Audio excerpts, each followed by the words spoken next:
Hello, I'm Robert Morrison, and today we're going to take a look at conservation of energy. This lab write-up comes from our Physics Through Inquiry manual. To do this lab, we're going to need a few items. We're going to need a rod stand, we're going to need a pass track, we're going to need a clamp for the pass track, we're going to need a motion sensor, an angle indicator, a pass car, an end stop, and an interface for collecting data. So let's take a look at the physical setup, and then we'll take a look at the data and some of the analysis.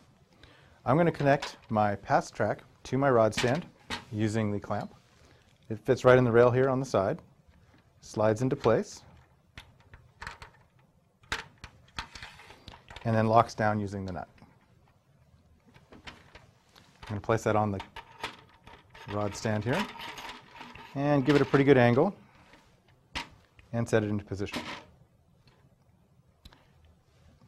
At the far end of the track, I'm going to mount the end stop. I'm going to try and get this as close to the end of the track as I can. Again, I'm mounting that into the rail and locking it into place. And then with the cart, I'm going to extend the plunger, and I'm going to set it on the track against the end stop. And we'll see why that is in just a second. I'm going to take my motion sensor, and I'm going to connect it to the end of the track. Fortunately, being a PASCO motion sensor and a PASCO track, it snaps right in. And I'm going to make sure that it's pointing directly at my cart. I want to make sure it's facing the face here. And that I have it in the cart position on the switch. So that's all set. That way I'm not looking at any other thing in the room, the rod stand, the computer, any of that stuff. Then I'm going to connect that to my interface. Okay, that is pretty much the physical setup of the lab. I'm then going to measure the angle of the track. I'm using a PASCO angle indicator.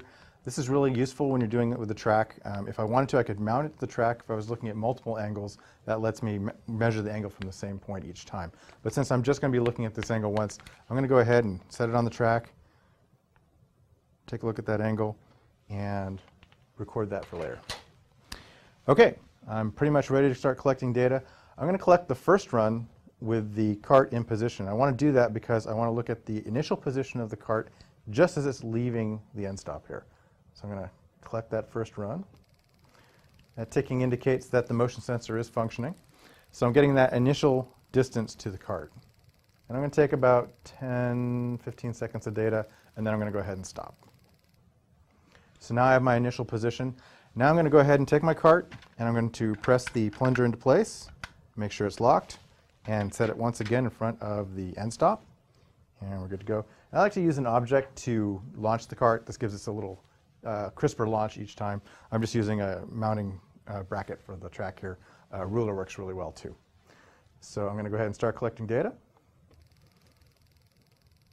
And then I'm going to launch the cart.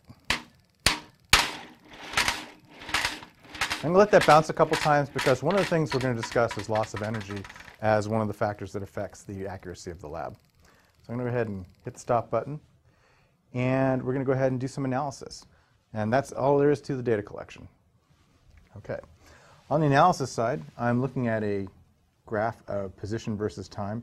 And I'm going to be looking at the value of position from the initial position, that first run, to the first peak in that position versus time graph. So I'm going to extend that a little bit.